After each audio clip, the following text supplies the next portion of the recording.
é só uma figura que completa o desenho.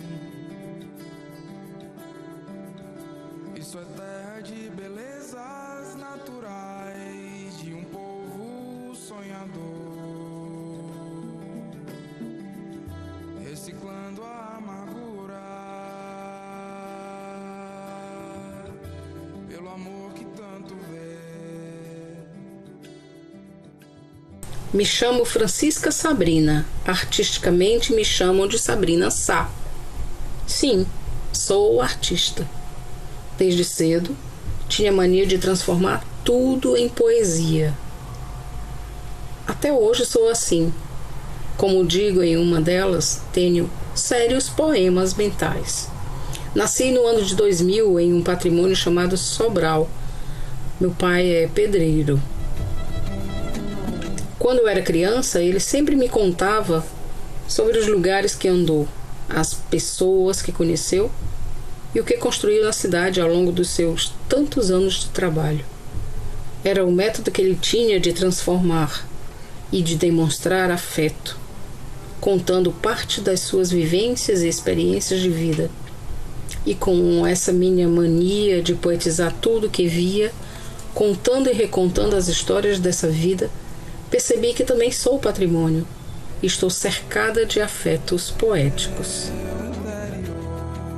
Atualmente, né, a forma como a gente pensa, a forma como a gente escreve, a forma como a gente se apropria da categoria de patrimônio é uma forma mais plural, né, pensando aí o papel da sociedade civil, o papel de outros sujeitos históricos na constituição, na valorização desses bens culturais, desses patrimônios, né?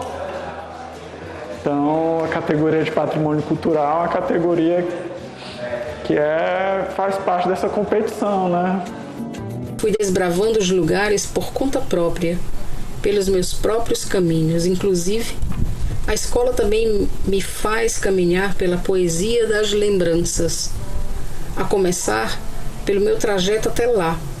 Eu observava uma fábrica de sabão, CEO, que tinha logo em frente.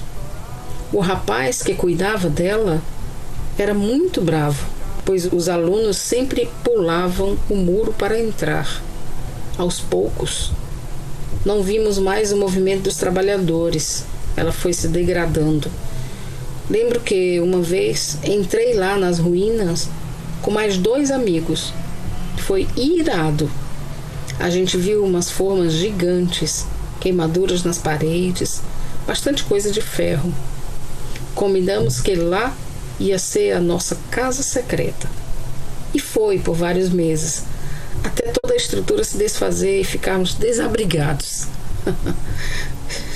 Eu ficava olhando a fábrica pelos combogós da escola, observando a chaminé enorme que tinha lá. Sim, então, hoje a gente tem aqui a UFC, né, a Universidade Federal do Ceará, ela ocupa o espaço da antiga fábrica da Ernesto Diocleciano. Foi feito um planejamento, né, se teve uma intenção de restauração, foi restaurado é uma palavra muito forte, foi ocupada, em certa maneira, lá o antigo complexo, mas existe ainda uma parte que se encontra ainda muito degradada e que precisa de uma certa atenção. Hoje, eu acredito que um dos maiores marcos, assim como as torres das igrejas, que são um marco importante aqui do nosso tombamento e da configuração identitária do conjunto arquitetônico e urbanístico, a gente tem a fábrica, que são esses pontos verticais que vão surgindo na paisagem da cidade, que tem como fundo a Meruoca, né? E essa chaminé, ela hoje encontra-se numa situação um pouco é eufemismo, mas degradada, e eu acho que ela é um marco, tanto para as pessoas que chegam da BR, que vêm do lado da margem direita do rio, como para as pessoas para se localizarem na cidade. Além da escola, da fábrica, da chaminé, o que me chamava atenção era passear, conhecer coisas novas. Uma vez, a minha classe foi a um passeio pela cidade. Foi também o meu primeiro passeio romântico, na poltrona ao lado do menino que eu gostava. Começamos a observar a cidade da janela do ônibus. As casas que víamos eram muito diferentes das que eu via na minha rua. Eram todas muito bonitas, com formatos diferentes. As praças e igrejas também eram atípicas. Passamos até por uma caixa d'água gigante, muito maior do que a da minha casa. Criamos a teoria de que ali dentro era um aquário gigante com vários peixes diferentes. A criança imagina cada coisa. Hoje sim, eu sei que aquela caixa d'água não era um aquário, e sim uma companhia industrial de algodão e óleos. Lá também tinham silos, que são reservatórios utilizados para armazenar grãos, iguais aos da antiga fábrica de beneficiamento de algodão Irmãos Araújo, que hoje é a ECOA. Então, essas fábricas eram enormes, tinham grandes torres, galpões, e muitos homens e mulheres trabalhavam lá. Sabe de uma coisa importante? Essas fábricas produziam matéria-prima e foram importantes para a economia da cidade, foram desativadas. E hoje, elas são espaços de produção de conhecimento. Sim, lá existem faculdades, Instituto Federal do Ceará e UVA, e um centro cultural com escola de artes e ofícios e muitas atividades que envolvem a juventude. Eu mesma participei. Aqui, como foi lá na fábrica, eles tiveram uma chegada e aí foram se expandindo. Ela começou a construir suas vilas operárias e se tornou um vetor de expansão da cidade para o lado da fábrica, né? Enquanto que do outro extremo a gente tem a UVA hoje, que era o antigo seminário do Betânia. E aqui a gente vê que ela se consolidou numa área onde tinham residências, onde tinham comércios, uma configuração urbana diferente, tanto é que ela se instala de uma maneira diferente. Aqui a gente tem alguns dos galpões, foi construído mais ou menos na década de 1920, e eles têm uma configuração um pouco mais sóbria quando a gente compara com os outros galpões lá da Ernesto Diocleciano. Aqui a gente teve uma configuração, a gente teve um aproveitamento desses pés direitos mais altos para a instalação de pavimentos, de mais de um pavimento, que no caso naquela época eles faziam esses pés direitos altos justamente porque era um padrão fabril e que tinha essa grande área para poder ser instalado diversos tipos de maquinários, porque alguns desses maquinários eram um pouco maiores, e ter essa maior altura dava essa maior liberdade de movimentação desse layout, né, que poderia se adaptar de acordo com a necessidade da fábrica, que também é uma característica dessa nova arquitetura, dessa arquitetura que chega aqui no final dos 1800 e começo dos 1900. Como eu estava falando, aqui tem uma configuração mais sóbria. Quando a gente chega lá na fábrica Ernesto Diocleciano, a gente tem a presença de um estilo de Art Deco em Art Nouveau. A ocupação, lá ele ocupa toda uma quadra, né, e tem a topografia lá também é diferente. Ela tem uma parte que é localizada na parte mais alta e outra mais na parte mais baixa. Tem outra configuração muito interessante dos prédios da Ernesto Diocleciano, porque como ela se configurou junto com vilas operárias, ela também constituiu como se fosse... invasou as relações sociais dos operários que faziam parte da fábrica, né, de todas as funções que lá eles ocupavam. A Ernesto Diocleciano foi justamente esse primeiro, como é que eu posso dizer, que colocou Sobral no mapa da industrialização aí no final do século XIX. Então é como se fosse os meninos dos olhos do desenvolvimento econômico de Sobral, que trouxe muito emprego para as pessoas, trouxe muito emprego para as mulheres, que antes tinham outro comportamento social, trouxe toda uma inovação da relação do homem com a máquina, trouxe toda uma questão foi realmente uma revolução das relações sociais que aconteceu com a chegada da Ernesto Diocleciano e que influenciou não a si própria, mas também a chegada e a incentivo de outros investidores para outras indústrias aqui na cidade. Inclusive, elas estão localizadas em diferentes pontos da cidade, que a gente consegue imaginar como se fossem pinos puxando para diferentes pontos da cidade. Porque, inclusive, eu toco nesse ponto aqui da ECOA, porque ela foi localizada numa área já estabelecida. Então, ela tem uma configuração muito diferente nas outras fábricas que foram pontuadas em lugares, como é que eu posso dizer, das periferias, nas margens, nas franjas da cidade, que fizeram com que essa cidade fosse se expandindo e criando novos focos de ocupação da cidade. E tem mais. Eu passeava muito nas ruas largas e cheias de árvores e praças. E também percebia lugares com portões altos. Minha curiosidade era tamanha que eu queria descobrir cada pedacinho que eu andava. E aí uma vez me deparei com um espaço com 3 grandes prédios e uma chaminé gigante. Era a companhia Fábrica de Tecidos Ernesto Diocleciano, que era a famosa fábrica de tecidos de Sobral. Minhas tias, muitas amigas da minha mãe, trabalharam lá. Elas ficaram tristes quando a fábrica fechou, mas sabia que lá tem muitos filhos e filhas de trabalhadores que construíram essa cidade? Sim, lá funciona a UFC e a chaminé se mantém de pé, chamando a atenção de todos. De que, beleza, é de fato uma universidade. E até hoje existe ainda partes antigas e que a gente fica com aquela preocupação, né, o sentimento da gente com relação a algumas estruturas, como a chaminé que eu já citei, a gente tem aquela preocupação.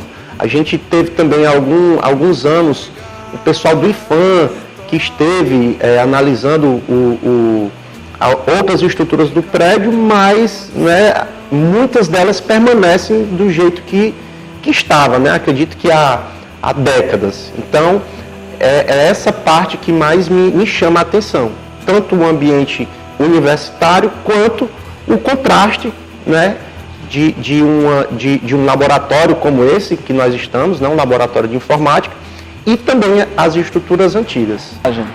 Entendi.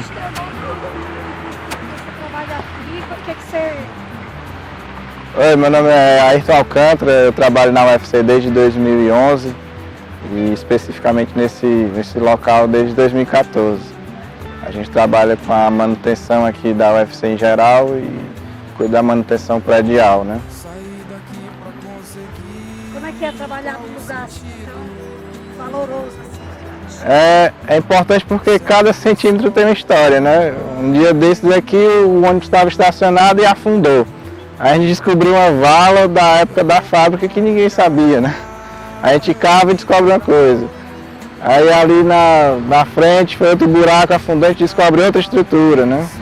E tem muita coisa aqui por baixo que a gente nem imagina, né? Bem ali, se vocês passarem depois, tem um cano de esgoto desse tamanho que veio aparecer agora com as chuvas também. E sempre vai aparecendo uma novidade aqui. Então a história da cidade, né, tem tudo a ver com esse... Sim. Foi importante na época da fábrica, economicamente, é importante agora para a educação de Sobral, né? Porque a gente tem em média aqui de mais de 2.000 alunos frequentando aqui diariamente. Daqui a pouco está chegando os ônibus, né? Final de tarde, início da noite está chegando os ônibus com os alunos.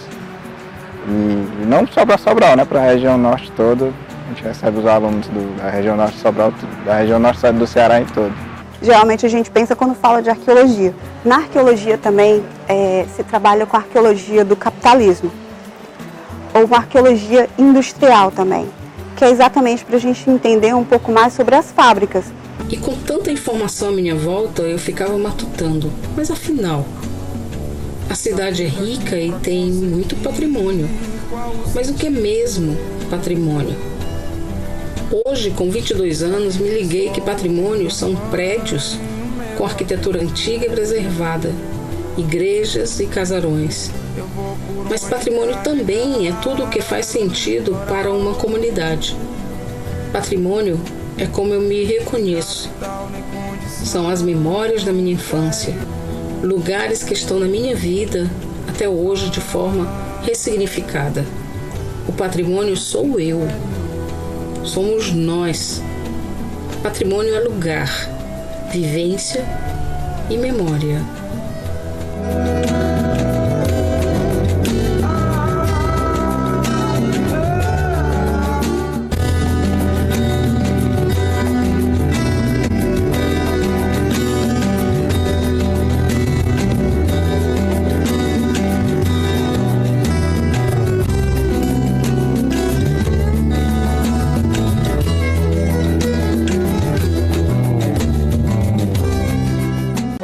consciente, né, do tempo presente, o patrimônio cultural a gente pode considerar como uma fábrica de sentido, né? Existem várias fábricas de sentido e essa categoria não é só o IFAM que cuida, né, da produção de sentidos para o patrimônio cultural, né? As universidades, os colégios, instituições privadas, né? A categoria de patrimônio ela está dentro de um grande mercado de bens simbólicos, né? Outra coisa que me alegrava, além dos passeios, eram as festas. A cidade produzia muita arte com as quadrilhas e reisados. Em tempo de boi, a gente morria de medo da Donona, porque ela queria pegar a gente. Aqui na minha infância, Donona era uma personagem que as crianças gostavam de tirar onda. Ela corria atrás da gente, brincava com boi e dançava. Por falar em dança, minha preferida é a quadrilha, não apenas pelas cores e movimentos, mas também porque eu dançava com meu pai. Afinal, a festa não acontecia só pela cidade. Na minha casa também fazíamos muitas celebrações. Eu me chamo Edilberto Florencio, sou ator, historiador e pesquisador do campo do patrimônio cultural. Normalmente, quando a gente fala em Sobral e patrimônio cultural, a gente pensa muito na arquitetura, por termos um centro histórico tombado. Mas a nossa cidade também carrega, desde o seu processo de formação, as raízes que se relacionam com o nosso patrimônio imaterial, com as manifestações culturais. Uma referência clara disso é o fato de termos surgido de uma fazenda de criação de gado, que é a Fazenda Caiçara. Então, nossa história se liga aos caminhos das boiadas e hoje, nossa manifestação cultural popular, tradicional, mais pulsante é a brincadeira de boi, vinculada ao reisado, que costuma ganhar as ruas de Sobral aqui no início do ano, com um ciclo de reis ali, com vários grupos de cultura popular que brincam o boi e percorrem as comunidades, os bairros, os distritos da cidade, remontando a essa nossa tradição relacionada à presença do boi, do criatório do boi, né? E Sobral se relaciona ao processo de ocupação e colonização com a fazenda. Por mais que a gente tenha um processo religioso muito grande com a diocese, a construção de um catolicismo de base romana, ao mesmo tempo a gente tem muitas manifestações culturais populares. Inclusive, todos os finais de semana era uma festa lá em casa. Meu pai comprava iogurte, leite, pão, doce. O doce era um de banana com gostinho de infância. Comprávamos de uma vizinha que tinha mãos de anjo, até hoje. Mesmo sem saborear o doce há muito tempo, lembro da sensação que ele me causava. Tinha cuscuz, milho, chá de burro, doce de caju e mais um monte de coisas. Além, é claro, de muita dança e música boa. Sabia você que minha mãe tem uma amiga, Rita, que faz um doce chamado fartes, que também é patrimônio gastronômico? Tem até uma lei que deu o título de mestre da cultura para ela. Os fartes foram os primeiros doces oferecidos pelos portugueses aos índios durante a colonização do Brasil e hoje fazem parte das tradições cearenses. A iguaria é feita com farinha de trigo ou amêndoas, açúcar e especiarias. E também meu pai adora as comidas cearenses como panelada, buchada. Você sabia que tudo isso é patrimônio cultural? E falando de Sobral propriamente dito, além de termos um mercado público, né, que ainda mantém vivo essa nossa tradição gastronômica cearense, né, temos aos sábados o torresmo ali próximo ao Teatro São João, né, que é tão típico. Já tivemos o auge da carne de sol aqui, né, com chiramba, com aragão, né, mas temos duas coisas bem importantes aqui para Sobral. São os fartes, doces portugueses, que hoje você não consegue falar de fartes sem ligar ele a Sobral, né? Hoje virou um patrimônio da cidade de Sobral, sofreu alteração na sua composição, na sua receita, né? E ganhou uma identidade própria, né? Os fartes sobralenses nada tem a ver com os fartes portugueses. Isso não quer dizer que um seja melhor que o outro. Isso só demonstra que transformações ao longo dos anos, através de religiosidade, clima, história, ingredientes, isso é importante e é isso que faz a nossa riqueza gastronômica, né? Nosso patrimônio gastronômico tem que ser preservado, né? Para quem não sabe, Sobral tem uma mestre da cultura, que é a Dona Rita, e ela é mestre da cultura justamente por ter o conhecimento sobre o fazer dos fartes, né? Da receita original, de como fazia, usando até o pilão. Isso é muito bacana, é um reconhecimento muito bacana, né? Já temos esse reconhecimento. Cabe agora também às autoridades o reconhecimento do doce em si, né? Do doce ser tombado como patrimônio imaterial sobralense, cearense, né? Outro patrimônio rico na questão do patrimônio gastronômico sobralense são charques, né? Que entre o século XVII e o século XVIII movimentou a economia do estado e principalmente aqui da nossa região com as charqueadas, né? Deu para perceber que estou cercada de afetos poéticos, não é? Os passeios pela cidade e os retornos para casa me lembram a música do Emicida que diz: viver é partir, voltar e repartir. Nós levamos e trazemos vivências o tempo inteiro, afetando os ambientes que passamos e nos conectando com as pessoas. E antes que eu esqueça, além das torres das fábricas, tinham também as torres das igrejas que abrigavam os sinos e atualizavam a gente sobre a hora da missa. E Sobral tem uma paisagem linda da Serra da Meruoca. Por isso a cidade foi tombada. Sabe o que é isso? Como um pesquisador da área do patrimônio, considero importante a gente estudar, preservar, saber o que significa esses bens, mas acho também interessante que a gente consiga alargar o nosso olhar, perceber outros patrimônios que uma cidade ela pode preservar, ou então aqueles patrimônios que muitas vezes a gente acha que pertencem a uma comunidade, né? Que é alguém de um bairro, que tem algo importante lá, e que muitas vezes o poder público não está ali atento àquele espaço. Porque, por exemplo, além do patrimônio material que você tem registrado, tombado pelo IFAM a nível nacional e algo muito estudado, né? Você vai ter outros patrimônios ligados, por exemplo, à cultura dos povos africanos, né? Povos indígenas, por exemplo, também. Aqui em Sobral há uma presença incipiente do patrimônio industrial, que pouco se fala, né?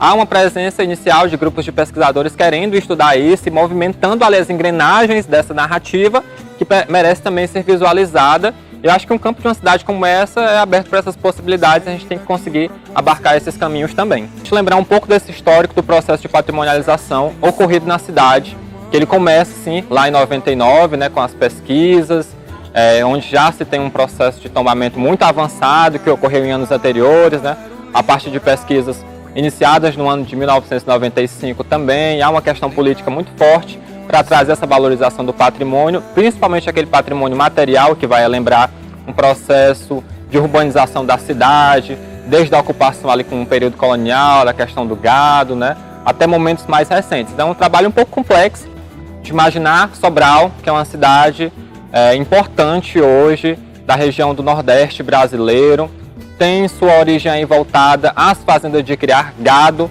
no século XVIII, principalmente na região.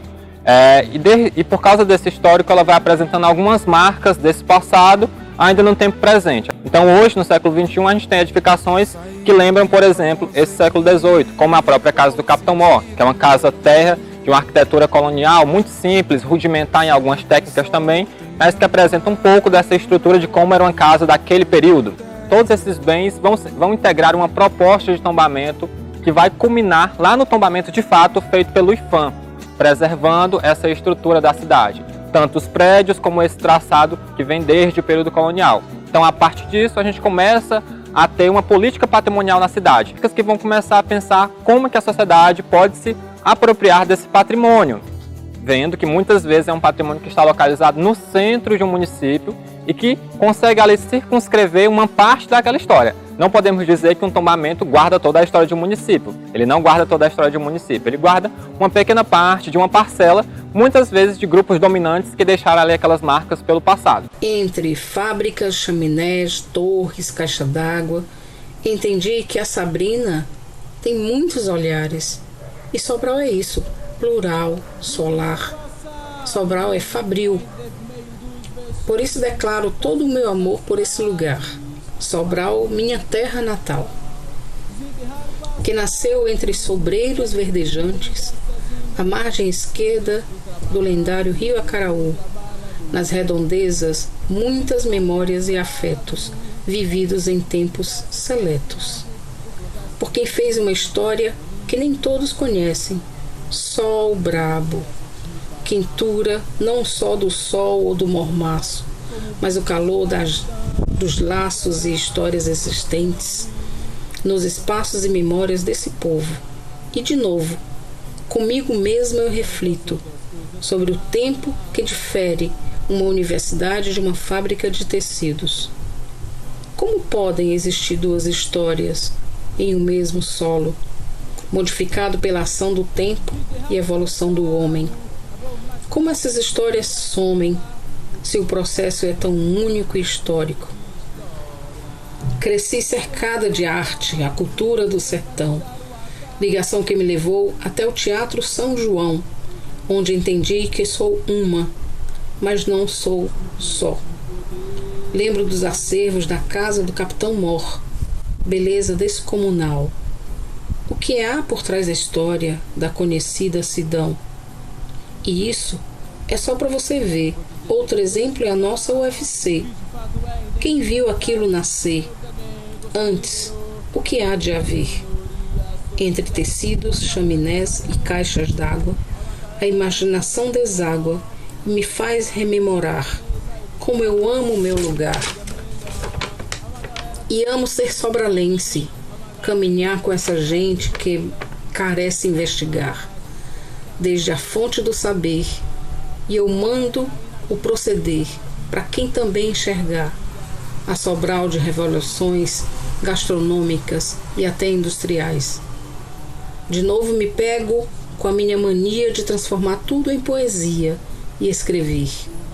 Dessa vez é para você e seu brilho sem igual. Essa é uma carta de amor de mim, poetisa Sabrina, para um patrimônio chamado Sobral.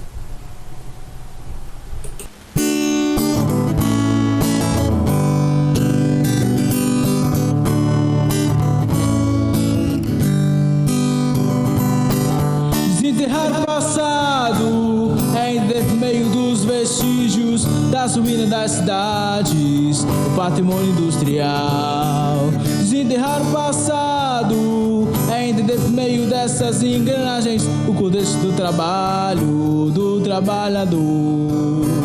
Desenterrar o passado ainda no meio dessas maquinagens, o processo de urbanização. Curioso da gente falar a produção de algumas bugigangas, como vidro, têxtil, algodão, indústria da alimentação e tantas outras coisas mais. Tantas outras coisas mais.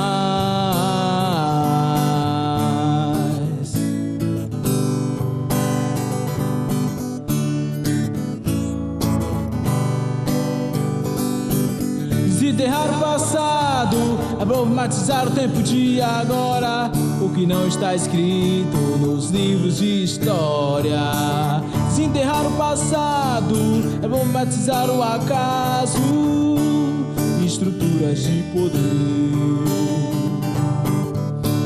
estruturas de poder.